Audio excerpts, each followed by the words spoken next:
মধ্যে জনাব আজিম মন্ডল পেয়েছেন 81 ভোট, জনাব মোহাম্মদ কোরবান আলী পেয়েছেন 91 ভোট, জনাব মোহাম্মদ সামান আলী পেয়েছেন 87 ভোট, জনাব মোহাম্মদ মনিরুল ইসলাম পেয়েছেন 83 ভোট, জনাব মোহাম্মদ শাহ আলম পেয়েছেন 96 ভোট, জনাব মোহাম্মদ শফিকুল ইসলাম পেয়েছেন 74 ভোট, জনাব মোহাম্মদ সিদ্দিক হোসেন পেয়েছেন 94 ভোট।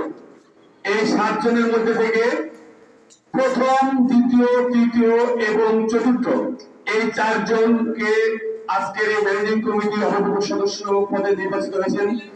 তারা হলেন, প্রথম হয়েছেন জনাব মোহাম্মদ শাহ আলম, প্রাপ্ত ভোট 96।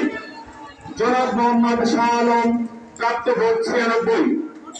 দ্বিতীয় সর্বোচ্চ ভোট পেয়ে নির্বাচিত হয়েছেন জনাব মোহাম্মদ সিদ্দিক হোসেন। জনাব মোহাম্মদ সিদ্দিক হোসেন, প্রাপ্ত ভোট 94।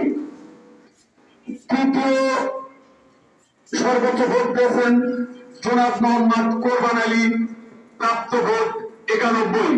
জনাব মোহাম্মদ কোরবান আলী, প্রাপ্ত ভোট 91।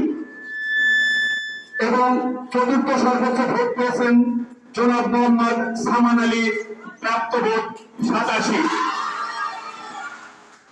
সুপ্রিয় এলাকাবাসী, আমাদের সাধারণ অভিভাবক সদস্য সংরক্ষিত মহিলা জনাব মনিরা বেগম পেয়েছেন 81 ভোট, জনাব মোহাম্মদ শফিকা বেগম পেয়েছেন 95 ভোট। অতএব দুজনের মধ্যে জনাব মোহাম্মদ শফিকা বেগম 95 ভোট পেয়ে নির্বাচিত হয়েছেন। আপনাদের সকলকে আন্তরিক ধন্যবাদ, মোবারকবাদ এবং সালাম। আসসালামু আলাইকুম।